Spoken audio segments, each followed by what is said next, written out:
शाम के 7 बज रहे हैं। नमस्कार, न्यूज 24 पर रोज की तरह वक्त हो गया सबसे बड़ा सवाल का। आपके साथ मैं हूं मानक गुप्ता। पंजाब में बढ़ते दबाव के बीच अरविंद केजरीवाल ने ऐलान किया है कि वो अब आम आदमी पार्टी की कमान वहां सीधे अपने हाथ में ले रहे हैं।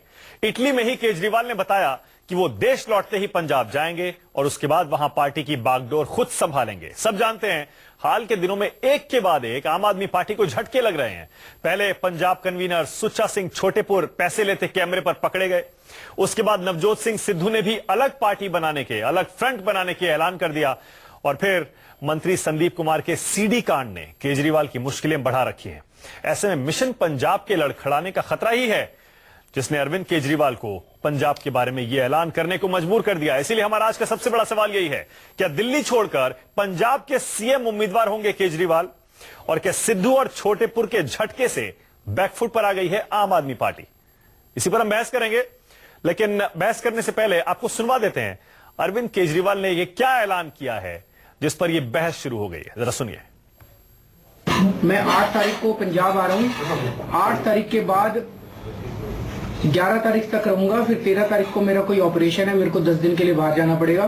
फिर मैं वापस पंजाब आऊंगा और अब पंजाब के चुनाव की बागडोर मैं सीधे अपने हाथ में ले रहा हूं। आपको कोई चिंता करने की जरूरत नहीं है। जो गलत लोग हैं पार्टी में, उनको निकाल के बाहर करेंगे।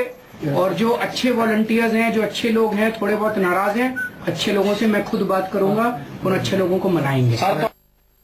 तो अरविंद केजरीवाल कह रहे हैं पंजाब की बागडोर, चुनाव की कमान मैं खुद अपने हाथ में ले रहा हूं। इसीलिए हम ये सवाल पूछ रहे हैं, क्या अरविंद केजरीवाल अब दिल्ली छोड़कर पंजाब के सीएम उम्मीदवार बनने जा रहे हैं? इसी पर बहस करेंगे, लेकिन इस बीच एक और बुरी खबर आ रही है आम आदमी पार्टी के लिए। एक के बाद एक झटके लग रहे हैं। उसी बीच देखिए, आम आदमी पार्टी के एमएलए देवेंद्र सहरावत ने बगावत का ऐलान कर दिया है। अरविंद केजरीवाल को चिट्ठी लिखी है।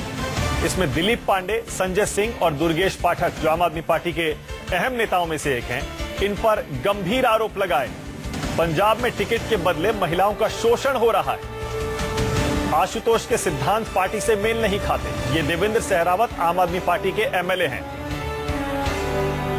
ये दिल्ली के एमएलए आम आदमी पार्टी के देवेंद्र सहरावत पंजाब में जाकर इस तरह का ऐलान कर रहे हैं, बगावत कर रहे हैं। जरा सुनिए क्या कह रहे हैं देवेंद्र सहरावत। खुली बगावत का ऐलान आम आदमी पार्टी के अंदर। एमएलए देवेंद्र सहरावत देखिए किस तरह बहुत ही कड़े शब्दों का इस्तेमाल करते हुए सीधा हमला कर रहे हैं बड़े नेताओं के ऊपर। आज का हमारा सबसे बड़ा सवाल यही है, क्या इस बगावत से निपट पाएंगे केजरीवाल? और क्या यही वजह तो नहीं है जो एक के बाद एक झटके लग रहे हैं कि केजरीवाल अब पंजाब जाकर खुद पार्टी की कमान वहां संभालने के संकेत दे रहे हैं? मेरे साथ सबसे बड़ा सवाल में आज आम आदमी पार्टी से जर्नैल सिंह जुड़े हुए हैं, बीजेपी से विजेंद्र गुप्ता और यहां स्टूडियो में कांग्रेस से आलोक शर्मा। आप सभी का स्वागत है। जर्नैल सिंह, पहला सवाल आपसे। आपने सुना अरविंद केजरीवाल खुद कह रहे हैं घबराइए मत, खुद जा रहा हूं पंजाब और कमान खुद संभालूंगा। क्या वहां के सीएम उम्मीदवार बनने जा रहे हैं अरविंद केजरीवाल? जर्नैल सिंह। देखिए, पंजाब एक बहुत महत्वपूर्ण राज्य है हमारे लिए। वहां से 4 एमपी हमें मिले थे और अभी भी हम वहां पे 100 सीटें जीतने जा रहे हैं। तो अरविंद केजरीवाल का ये कहना स्वाभाविक है और ये अभी की हालात नहीं। अरविंद जी ने तकरीबन 10 दिन पहले ही ये तय कर लिया था कि वो 3-4 दिन वहां पे रहेंगे। 11 तारीख को हमें किसानों से संबंधित मैनिफेस्टो रिलीज करना है, तो वो 4 दिन वहां पे रहेंगे। उन्होंने पहले ही तय कर रखा था। और क्योंकि अरविंद केजरीवाल सर्वोच्च नेता है पार्टी के, तो स्वाभाविक है कि चुनाव की कमान एक तरह से उनके हाथ में रहेगी। सीएम पद के उम्मीदवार होंगे या नहीं होंगे, ये सवाल कहां से आ गया? अरे कमाल है। देखिए, बच के निकल जाते हैं पतली गली से जब गंभीर सवाल आता है, और हम अक्सर पूछते हैं, आप कहते हैं ये हवा में से सवाल आया है। इस बार अरविंद केजरीवाल खुद कह रहे हैं। जर्नैल सिंह, पढ़ के बता देता हूं आपको उन्होंने क्या बोला। फिर से विजेंद्र जी आप भी सुनिएगा, आलोक जी ध्यान दीजिए। साफ कह रहे हैं अरविंद केजरीवाल, 8 तारीख को पंजाब आ रहा हूं, 11 तक वहां रहूंगा, फिर 13 तारीख को 10 दिन के लिए नहीं रहूंगा, ऑपरेशन करवाना है, फिर पंजाब जाऊंगा और उसके बाद वहीं रहूंगा, चुनाव की बागडोर संभालूंगा। अब से पहले ये नहीं कहा था उन्होंने। क्या संकेत है जर्नैल सिंह इसमें? क्या चीफ मिनिस्टर कैंडिडेट केजरीवाल बनेंगे पंजाब में आपके? मैं फिर बता देता हूं आपको जो भी हमारे वॉलंटियर हैं, चाहे वो देश के अंदर हैं, पंजाब में हैं या बाहर हैं, वो जब भी कोई थोड़ी बहुत घटनाएं होती हैं तो चिंतित हो जाते हैं। उन्होंने अगर कोई सवाल पूछा तो अरविंद जी ने उनको इंश्योर किया, चिंता मत कीजिए, स्थिति नियंत्रण में है, मैं खुद उसको काबू में रखूंगा, आप चिंता मत करो, पंजाब में हम जीतेंगे और मैं खुद कमान अपने हाथ में रखूंगा। उनका कहने का इतना तात्पर्य है। जहां तक ये बात आई अभी संदीप कुमार वाली, और ये कहा जा रहा है कि अपना उनके खिलाफ कार्रवाई, मैं एक बात कहना चाहता हूं, हमने प्राइमरी मेंबरशिप से सस्पेंड कर दिया। अब आप संदीप कुमार पर ले जाना चाहते हैं मुद्दे को, मैं आपके झांसे में नहीं आऊंगा। जर्नैल सिंह, जर्नैल सिंह एक सेकंड रुक जाइए। संदीप कुमार मुद्दा नहीं है, एक सेकंड आपने नहीं, मैंने संदीप कुमार एक फैक्टर है के आधार पर मैंने स्वयं इस्तीफा दिया है। संदीप कुमार आलोक जी संदीप कुमार पर बहस नहीं है, ये बहस पंजाब पर है, अरविंद केजरीवाल के चीफ मिनिस्टर कैंडिडेट बनने या ना बनने पर है, और जो एक एक करके झटके आम आदमी पार्टी को लग रहे हैं उस पर है। चलिए मान लिया आप कह रहे हैं कि सीएम कैंडिडेट होंगे या नहीं होंगे अभी नहीं बता सकते, चलिए मत बताइए, लेकिन अरविंद केजरीवाल को वहां जाने की जरूरत क्या पड़ गई? इसका मतलब जो पहले सुच्चा सिंह कैमरे पे पकड़े गए पैसे लेते हुए, फिर सिद्धू ने जो गच्चा दे दिया, उसके बाद संदीप कुमार, अब देवेंद्र सहरावत, ये जो एक के बाद एक झटके लग रहे हैं, इसका मतलब इसी से बैकफुट पर है ना आप लोग? मैं फिर दो बातें कह देता हूं कि गच्चा किसने दे दिया। छोटे पुरजी का एक स्टिंग आया, हमने तुरंत उसमें एक कार्रवाई करते हुए एक कमेटी गठित कर दी है जिसको मैं हेड कर रहा हूं और वो उसकी जांच करेगी। ऐसा कोई पार्टी नहीं करती, हम बंगारू लक्ष्मण वाली पार्टी नहीं है हमारी, हमने तुरंत कार्रवाई की। दूसरी बात जो है, आप कह रहे हो कि सिद्धू जी ने गच्चा दे दिया, हमने फिर कह रहे हमने अपने पार्टी के सिद्धांतों पर टिके रहे। हमने कहा कि जो पार्टी के सिद्धांत एक आम आदमी की तरह आ सकते हैं तो वेलकम है, आज भी वेलकम है, आज भी उनका वेलकम है। अगर कोई पार्टी में आना चाहता है तो कोई चौथे फ्रंट का स्थान नहीं है, क्योंकि पंजाब की जनता तीसरे फ्रंट को अरविंद केजरीवाल की आम आदमी पार्टी को मान चुकी है, जो 2 साल से सड़कों पर वहां पे लड़ रही है पंजाब में बादल के गुंडा राज के खिलाफ। और लोग जानते हैं कि वो ठीक है जनरल भाई रुकिएगा जरा, एक सेकंड रुकिएगा। विजेंद्र जी क्या वजह है? आलोक जी आपसे ही वही सवाल होगा मेरा। पहले विजेंद्र जी आप, ये क्या वजह है कि अरविंद केजरीवाल अब ये संकेत दे रहे हैं कि मैं पंजाब आऊंगा वहीं रहूंगा, कि क्या है इसका मतलब क्या है? दो बात है। पहला तो मैं ये जानना चाहूंगा कि दिल्ली की जनता के साथ ये एक बहुत बड़ा धोखा है, क्योंकि 5 साल केजरीवाल और केजरीवाल जी पंजाब भाग रहे हैं। उन्होंने कोई मंत्रिमंडल में मुख्यमंत्री होते हुए कोई भी विभाग अपने पास नहीं रखा हुआ, और अब जो परिस्थितियां उत्पन्न हुई हैं पंजाब के अंदर, और जिस तरह से आम आदमी पार्टी का ग्राफ तेजी से नीचे आ रहा है, अब उन्होंने इस बात की घोषणा कर दी कि मैं पंजाब जा रहा हूं। सवाल यह है कि जो दिल्ली के लोगों ने 67 सीटें दी थी, दिल्ली की समस्याओं का क्या होगा, दिल्ली के रुके हुए कामों का क्या होगा? तो मैं तो सबसे पहले दिल्ली की नागरिकों की ओर से कहना चाहूंगा कि दिल्ली की जनता के साथ एक बहुत बड़ा धोखा हुआ है, और उसकी परिणति ये है कि अब मुख्यमंत्री विजेंद्र जी इंतजार पद से इस्तीफा क्यों नहीं देते? अगर उनको दिल्ली में नहीं रहना है, दिल्ली के बाहर जा रहे हो, अब देखिए वो कह रहे हैं इंतजार कीजिए, तो अब वो जर्नैल सिंह ने ये भी कह दिया कि इंतजार कीजिए, तो इसका मतलब साफ है। जर्नैल सिंह जी आपने बोला ना ये इंतजार कीजिए। नहीं, मैंने आपसे कहा कि आप मतलब बहुत जल्दबाजी कर रहे हैं और कह रहे हैं कि वो यहाँ से जा रहे हैं। ये नहीं विजेंद्र जी आपने कहा कि वो जा रहे हैं, आपने मान लिया, पार्टी हमारी फैसला हमने करना है और आप मान के चल रहे हैं। नहीं बताइए, देखिए एक सेकंड रुकिए। दिल्ली के चुनाव में हमें याद है कैसे अरविंद केजरीवाल और आपकी पार्टी के नेता चिल्ला के चुनौती देते थे बीजेपी को और कांग्रेस को कि भाई बताओ आपका सीएम का उम्मीदवार कौन है। अब हम पंजाब पे पूछते हैं आलोक जी, तो ये चुप हो जाते हैं। आलोक जी क्या बात है, ये क्या वजह है? ये कैंडिडेट सीएम जैसे अरविंद केजरीवाल हिंट ये दे रहे हैं कि मैं पंजाब आऊंगा वहीं रहूंगा, जर्नैल सिंह और बाकी नेता कुछ बोलते नहीं सीएम पद के उम्मीदवार पे, पंजाब पद के उम्मीदवार पे पंजाब के, क्या वजह है? देखिए, मैं समझता हूं पार्टी केजरीवाल 4 लोगों की पार्टी है, उनके स्वयं के एमएलए कह रहे हैं, हम भी बार बार कह रहे हैं। मैं तो हमेशा कभी आम आदमी पार्टी कहता ही नहीं, पार्टी केजरीवाल ही कहता हूं। कारण क्या है कि केजरीवाल जी सर्वे सर्वा है, मुख्यमंत्री मैं रहूंगा लेकिन मेरी कोई जिम्मेदारी नहीं होगी, गुनाह आप करेंगे सब लोग, लेकिन वॉच मैं करूंगा, राज मैं करूंगा। आज पंजाब की जहां तक सिचुएशन है, सिद्धू साहब को गच्चा पार्टी केजरीवाल ने दिया है। उन्होंने पहले उनको लालच दिया होगा, जैसा मुझे लगता है कि सीएम बनाएंगे, ये होगा वो होगा, वो फिर उसके बाद केजरीवाल जी को लगा रहे ये तो मेरे से बड़ा लीडर बन जाएगा, इसको कैसे दे दें हम, उसके बाद वापस आ गए, पीछे आ गए। आज जिस तरह से सीएम कैंडिडेट की बात आ रही है, पहले दिल्ली में सीएम कैंडिडेट, फिर बनारस चले गए, बनारस से फिर वापस दिल्ली, अब दिल्ली से कह रहे हैं पंजाब जाके बैठूंगा।